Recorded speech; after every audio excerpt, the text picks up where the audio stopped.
Good morning Himachal. चलिए नजर डालते हैं हिमाचल की प्रमुख खबरों पर। मणिकर्ण के चोजनाला में फटा बादल, 4 लोग लापता, फिश फार्म गेस्ट हाउस तबाह। शिमला के ढली में भूस्खलन, 14 वर्षीय बच्चे की मौत, 2 गंभीर घायल। रामपुर के झाकड़ी में बरौनी नाला में आई बाढ़, नेशनल हाईवे 5 बंद। नेरवा में सुलगी मनियारी की दुकान, शॉर्ट सर्किट माना जा रहा कारण। G7 सम्मेलन में उठा तिब्बत का मसला, अब क्या होगा? और अब खबरें विस्तार से। मणिकर्ण के चोज नाला में बुधवार सुबह बादल फट जाने से भारी नुकसान हो गया। भारी बारिश होने से चोज नाले में बाढ़ आ गई, जिसमें 4 लोगों के बह जाने की आशंका जताई जा रही है। बाढ़ से पार्वती नदी का जलस्तर बढ़ गया है। प्रशासन रेस्क्यू टीम लेकर मौके पर पहुंच गया है। अब तक की जानकारी के अनुसार बाढ़ में आने से रोहित निवासी सुंदरनगर मंडी, कपिता निवासी पुष्कर राजस्थान, राहुल चौधरी निवासी धर्मशाला और अर्जुन निवासी बंजार लापता हो गए हैं। इसके अलावा खेमराज के गेस्ट हाउस में मलबा घुस गया है, जिससे 6 कमरे पूर्ण रूप से क्षतिग्रस्त हो गए हैं। एक मछली फार्म और एक गौशाला समेत 4 गौएं बह गई हैं। 3 कैंपिंग साइट तबाह हो गई हैं, जबकि हीरालाल, लता देवी, पैना लाल के ढाबे नष्ट हो गए हैं। नानकचंद का मकान क्षतिग्रस्त हो गया है। राजधानी शिमला में मंगलवार देर रात से जारी जोरदार बारिश के कारण ढली टनल के समीप पेट्रोल पंप के पास सुबह भूस्खलन की चपेट में सड़क किनारे से गुजर रही 3 युवतियां आ गई। इसके चलते 14 साल की लड़की की मौत हो गई, जबकि 2 गंभीर रूप से घायल हो गई हैं। इन्हें इलाज के लिए शिमला के IGMC अस्पताल भेजा गया है। मृतक किशोरी मूल रूप से पंजाब की निवासी है, जिसका नाम करीना बताया गया है, जबकि आशा 16 वर्ष व कुलविंदर 24 वर्ष गंभीर रूप से घायल हैं। घायल हुए सभी लोग एक ही परिवार से संबंधित हैं, जिन्हें इलाज के लिए IGMC ले जाया गया है। SP शिमला मोनिका भुटोंगरू का कहना है कि पुलिस ने मौके पर पहुंचकर आगामी कार्रवाई शुरू कर दी है। रामपुर बुशहर के निकट झाकड़ी के पास बरौनी नाला भारी बारिश के कारण मलबा आने से NH 5 अवरुद्ध हो गया है। लंबे समय से स्थान पर नेशनल हाईवे अथॉरिटी द्वारा नाले के पानी की निकासी के लिए वर्षों से कोई कारगर प्रबंध नहीं किए जाने से ये मार्ग बार बार बंद हो जाता है। खैर, मार्ग को खोलने के लिए मशीनरी मौके पर लगी है। NH मंडल रामपुर के अधिशासी अभियंता EKL सुमन ने बताया कि भारी बारिश के कारण नाले में पानी बढ़ गया, जिससे मलबा सड़क पर आ गया। जल्द ही यातायात को बहाल कर दिया जाएगा।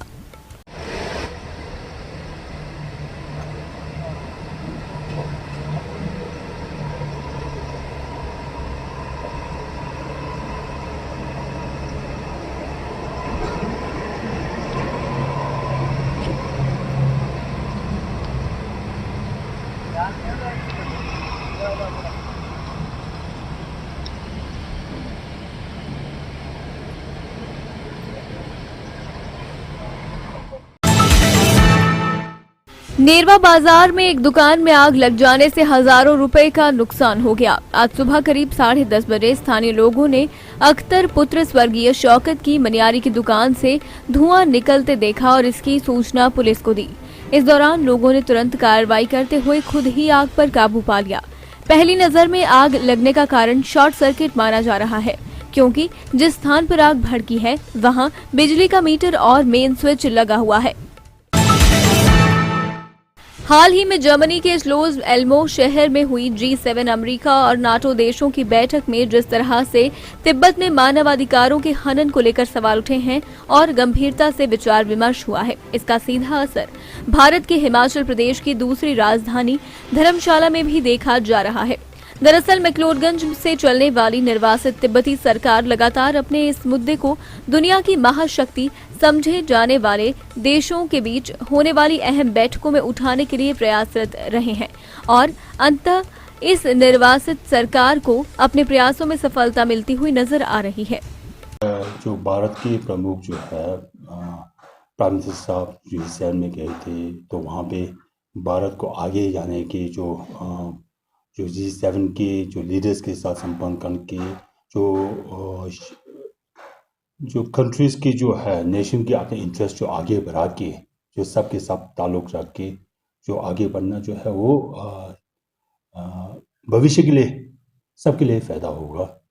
और ख़ास तौर पर भारत तो आगे जा रहा है, तो भारत को एक ऐसा जो रिस्पॉन्सिबल नेशन के जो संभाव जो है, तो G7 जैसे जो जो ग्रुप के साथ में काम करने से भी भारत का जो भविष्य ठीक ठीक रहता है। चीन तो वैसे अभी तो कम्युनिस्ट है, लेकिन कम्युनिस्ट है, लेकिन उनका जो दिमाग जो है कम्युनिस्ट का दिमाग नहीं है अभी।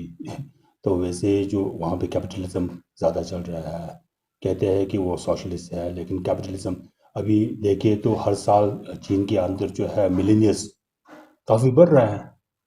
तो चीन भी एक ऐसे देश है, उनका जो मेरे हिसाब से उनका दिमाग जो है दूसरी प्रकार के सही ढंग से नहीं जा रहा है।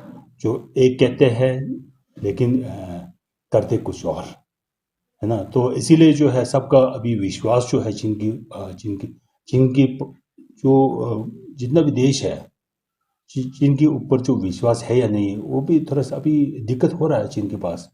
क्योंकि एक तो चीन आगे बढ़ रहा है एज अ डेवलप्ड कंट्री, जैसे जो है सेकंड लार्जेस्ट इकोनॉमी है, एक राइजिंग पावर है, लेकिन उनको एक स्थानीय जो रख होना चाहिए ना, तो स्थानीय जो है वो अभी नहीं हो रहा है क्योंकि जो लोगों के पास विश्वास नहीं है।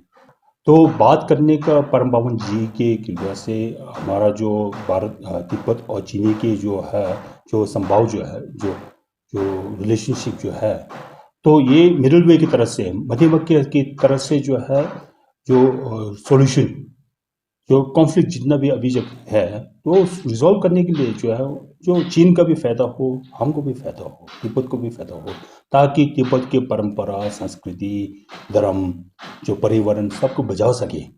अगर तिब्बत के पर्यावरण और संस्कृति और पर्यावरण जितना भी बचा सके, तो भविष्य के लिए ये जो जो न केवल तिब्बत की फायदा है, बल्कि पूरा अंतर्राष्ट्रीय को भी फायदा है।